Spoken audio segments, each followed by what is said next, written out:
Your life is the divine experiencing itself in a new way, in a unique way.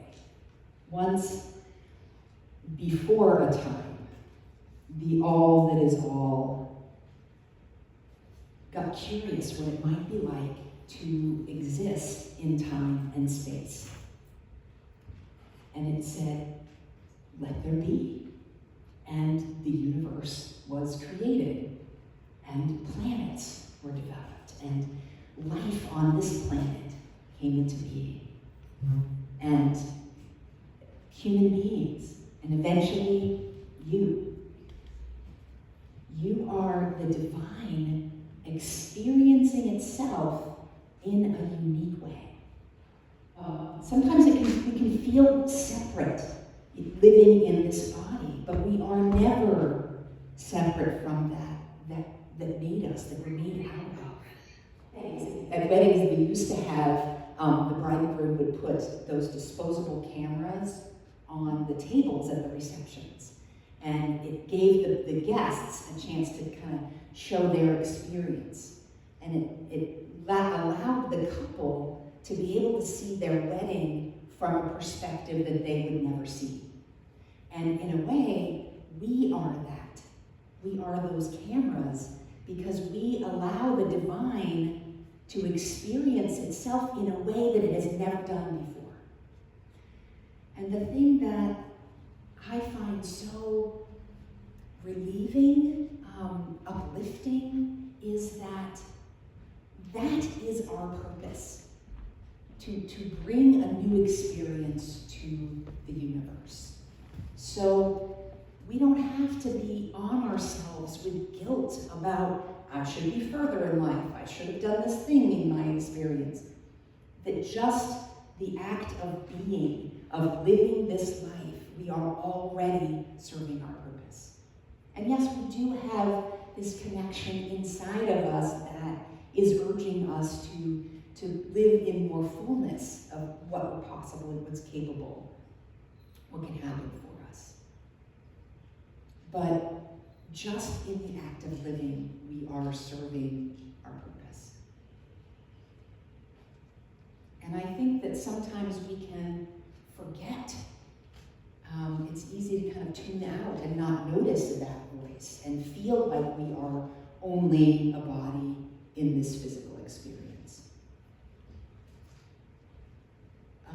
Ernest Holmes calls the experience of that urge that comes through us the law of life.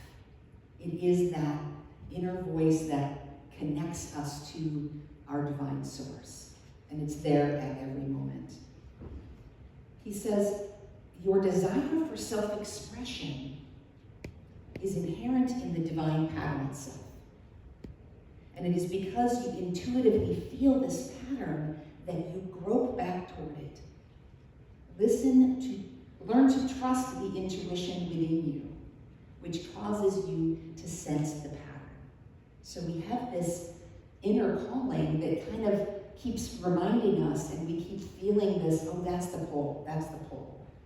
So learn to trust that voice within us to guide us back to what we're here for.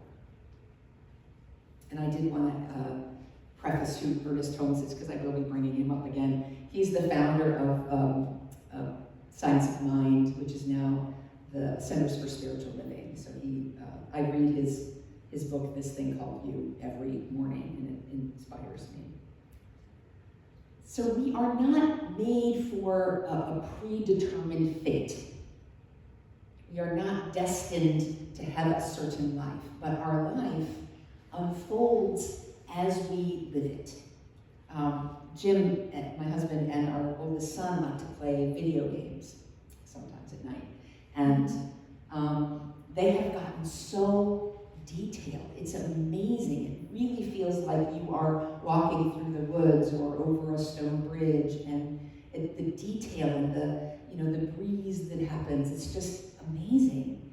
And you can now not, like it used to be, you follow the path, like the character would just walk along and there you were. Now you can go off into the woods and have an adventure that has nothing to do with the actual game. noticed was that as you move through the game, it's really clear around the character. You can really see the detail, but often a little bit of a distance, it's kind of, maybe it has a gesture of a tree. You can see that there's a tree sort of there, but it's not clear. And as you take the steps off of the trail or into the woods, it renders around you and is very detailed. And that is the same in this physical game that we're playing. That as we take the steps, the world renders around us, bringing us the support and the things. We don't know all the steps. We don't have that big picture. But as we start to take action toward where we're going, the world starts to form around that choice and decision and action. Jim and I had a dream in 2020 of our dream home. And we wanted 3 to 5 acres, a little bit out of town so he could still commute. He works at Beaverton, so it was kind of like we needed to be close enough that once a week he could come to town. And as we were looking, the dream got bigger and it got bigger, and then we found our dream home, which was this incredibly beautifully handcrafted lodge-style home on 13 acres, kind of at the base of Mount Hood. It's a drive to the one day a week. But as soon as we moved in, I felt so grateful and excited about this space that I wanted to share it. The dream got bigger. And so we tried to figure out how can we bring people to our property. And we're an hour from Portland with all of our friends. It's a drive. So we created a gathering space. We made this fire pit in this area for people that have tables to cook on. And we made 1.5 miles of trails in our forest. And we had a huge party that first year. We had 80 people, and we had a live band, and it was just really special. The dream wanted to get bigger. And I was like, okay, how can I get people that I don't even know here on the property? And we opened up to Hip Camp, which is like Airbnb but camping. So you're camping on someone's private land. It kind of feels a little safer for those people who are, not sure about camping. And we have we've had a biology retreat, a botany retreat that was there for 3 days, studying, using our trees and plants to identify. We've had a wilderness survival team from Canada that came and they were firefighters in Canada, and they came and did a winter survival camp at our place. We had a nature TV show do an episode in our forest, and last fall, a woman asked if she could have her wedding at our place in the summer. So that, again, the dream got bigger. And we had this, so in order to do that wedding, we needed to do a whole lot of work. We made an amphitheater, and Jim and I couldn't do it by ourselves. So how can I asked the universe, what can we do? What steps can we make this, how do we make this happen? And I got connected with an organization called World Packers, which is a work exchange program. And so for the last year, every month, we've had 1 or 2 young people, 18 to 26, stay on our property for a month or so and work 25 hours a week, doing whatever we need doing. And they get to live in our place, and I feed them dinner, and they get to experience life in the forest and in Portland or down in this area in Northwest. So we had the beautiful wedding. It was, it was beautiful. We had 60 people attending. We had this beautiful amphitheater, and Jim made benches from logs from our property, and it was really special. And I just want to really remind you that the life that you are creating will unfold as you live it. The dream keeps getting bigger, and I'll actually get to a little bit more of the new thing that's happening for me now in a bit. But we don't know all the steps, but we do know that the answers to what's next is always available at any moment to just ask and listen. So your thoughts are not just ideas. They're not just, trivial thoughts. They are actually the creative forces that the universe uses to decide what it is that you want. So our thoughts and feelings are mirrored back to us by the divine in what we experience. So whatever you're experiencing right now in your life is a mirror of what you have been asking the universe for. And a lot of that asking can be, underneath somewhere, like you're not consciously asking for it, but there's thoughts and there's feelings that are triggering that actual experience. And I've been watching a lot of YouTube is research for what I'll get to in a bit. And a lot of ones that I was watching for a little while was the kind of ones that are sort of dark and like, what's wrong with the world? Like, this is what's wrong with the world. And what I found was that as soon as I watched one of those videos, the algorithm that is deciding what it is that I want will pop up videos that have the same feeling to them. So I watched one video that's kind of dark, and then the 9 choices that I'm given the next time, very many of them have that same kind of dark energy. And the divine is the same way. What we're focusing on, it is the all algorithm. I mean, it is the grand overall designer, the God, will listen to what it is, what we're clicking on, what it is that we are choosing to spend our awareness and our time and our focus on. And that's what it's going to bring us. I started noticing that as I was watching these videos, that I had a physical response, that I was kind of under stress. My shoulders went up. I actually caught myself kind of having a sort of a sneer, like this sort of disgust look on my face. And I noticed that I was tired, I didn't feel well, and just from watching a series of these. And I just finished Malcolm Gladwell's book, Blink, I've read it a few times. It's one of those that you can just read over and over and over again because there's so much information in it. And he talks about a researcher, Paul Ekman, and his collaborator, Wallace Friesen.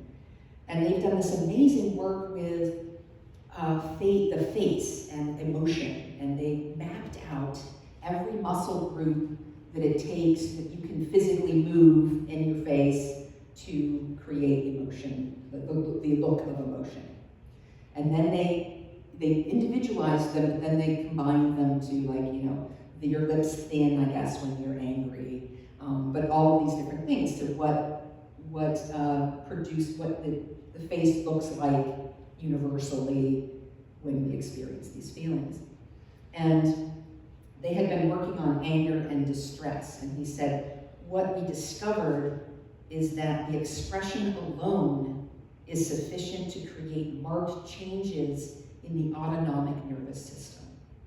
We felt terrible. What we were generating, because they were looking at anger and distress, was sadness and anguish, just by making their face use the muscles that are used in anger. He said when he used when he was doing anger, his heartbeat went up 10 to 12 beats. His hands would get hot as he would do it, and he couldn't disconnect the system. That he said it was very unpleasant.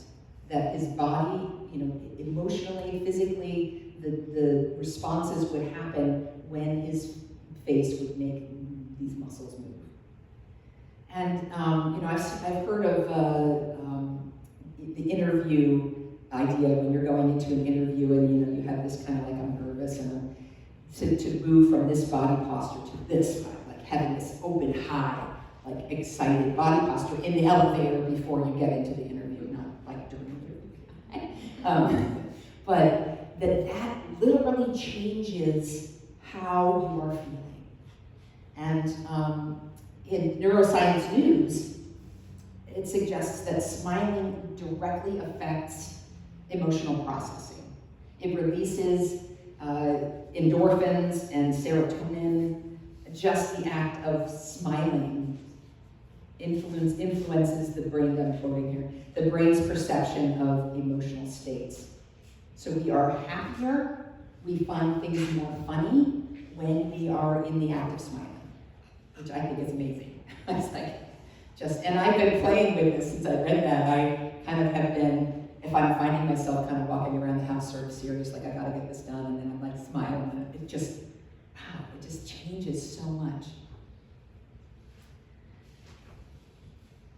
So I had been, I learned the term doom scrolling, but I had been kind of doom scrolling and noticing these changes in my body, and it's really subtle. And I think that I've noticed it in the past when I've watched TV series that seem kind of positive, they have a kind of a loving thing, and they make you cry because some beautiful thing has happened. But there's also this kind of dark underlying thing about humanity and how things are working, and I just think it's important to kind of notice how we're feeling as we're watching these things, or as we're, if we watch them, like what I end up doing is finding a series that I like and I watch an episode every day, and so then, over the course of a week, you can kind of see, like, how, am I uplifted by this, or do I feel kind of drawn down by that story? So we can change our experience by changing what we're focusing on. And Ernest Holmes, again, he says, if you wish to be healed, you must expect to be made whole. If you wish freedom, you must no longer think bondage. Bondage and freedom are but two ways of using one law. If you spend all your time saying, I'm poor, weak, sick, miserable, and unhappy, you will attract poverty, weakness, sickness, and unhappiness. Use your intellect, imagination, and feeling for the purpose of seeing and sensing freedom instead of bondage, joy instead of unhappiness, plenty instead of want, health in place of disease. The very denial of your good keeps that good from you. Reversing this process will bring about the good that you desire. So we can make our body react and have that endorphin reaction. And we can also use our intellect. We can use our thoughts, especially thoughts that trigger them feelings. What it is that we do want, focusing on what it is that we want to be bringing more of in our life instead of what's not working. So I've been listening. How can I, make this a bigger thing with my dream in my house? And my new dream is to create a YouTube channel based on life on the property. So as I've said, we have 13 acres of old growth. We do permaculture projects I have international young people. We've had people from Mexico, from France, from Sweden, from India, and just all over, and of course the United States. I cook everything from scratch, including some unusual things, like last night we had fresh noodles. I made kombucha, I made cheese recently, so interesting things that are happening on the property. And originally the idea was I wanted to let the workpackers get to see what their projects look like 6 months later, like this is what your fence looks like now. But then I realized that I would be interested in kind of watching something like that, and I do watch other people's versions of that, and so it's really become this thing that I'm super excited about. And I'm at that beginning stage where I don't know how to do this. I don't know how to make the cool camera angles that, will show this offer, like zooming in and things like that. And so, I know that in my past, when I have not known how to do something, that I have been resourced. And so I can trust that. I have this faith that things will unfold. And so I got the insight to create a new World Packer job. So I have a man coming in January that has video production experience, and he's going to help me as his job figure out how to make this YouTube channel work. And I'm really excited about it. And we get the voices that are not the divine that come up in anything we're trying to. When we step out of our comfort zone, we have those voices that are like, well, who are you to do that? And why would anybody be interested in that? And how you're not able to do that? You're not smart enough. You're not. All those voices that come, and our job is to just notice and then remind ourselves of the truth. When I do catch myself, I'm like, well, that's not true. I watch that stuff all the time. This is, what I enjoy seeing what other people are doing. And it's a way for me to bring people virtually to our property, to be with it. We want to be stewards. We really want, old growth forest is pretty rare these days, and we really want people to be able to be there. We are all here to shine our unique gifts. This time of year, we're entering, with the darkness, but soon we'll be celebrating the return of the light. Jesus was here to bring light to the world. He said that you will do these things and greater things still. He said, you are the light of the world. A city set on a hill cannot be hidden. You're this beautiful thing that we can see. People don't light a lamp and put it under a basket, but instead they put it on a stand, and it brings light to all in the house. Let your light so shine before each other that people see this amazing thing that you're doing. I'm paraphrasing Jesus here. And give glory to the divine creation. So we are all made unique for a purpose. Our uniqueness brings a fullness to the divine that has never been. And we all have that personal, direct line. And the thing that's exciting about when we listen to that voice is it's created just for you. Who do you know? What skills do you have? The answer will be perfectly fitted to your situation. And there is no competition in divine guidance. It's just a web of wins for everyone. So your authority to follow your path doesn't come from society saying this is what, or someone else, even a mentor saying this is what you should do. But it comes from, or even your own ego. Sometimes that's one that comes out. Oh, this is my ego doing this. Or arrogance. Your authority to follow your path comes from that knowing within you. This conviction that rises up from inside you saying, yes, this is what I need to be doing right now. We are all made of creative substance. And we are the mirrors of our experience, of what we've been thinking and feeling. And when we begin to focus on what it is that we want, what we would love to have happen in our lives, the universe will render around our actions. We can turn our inner voice, using our inner voice, we can turn our fear into faith, into knowing that this excitement thing that we want, this desire that we have, because it is created by the divine, that desire is divine-oriented, arises from that of course it's going to support that process. And by listening and then taking steps. So remember that no matter what your life looks like, maybe you're feeling that you're not living up to your potential. There's things that you regret in the past. Right now is the only time. Now is the only place that the divine is. And right now, you are still living your purpose of giving the divine an experience, experiencing itself in a unique way. And I want to remind you to smile. Blessing.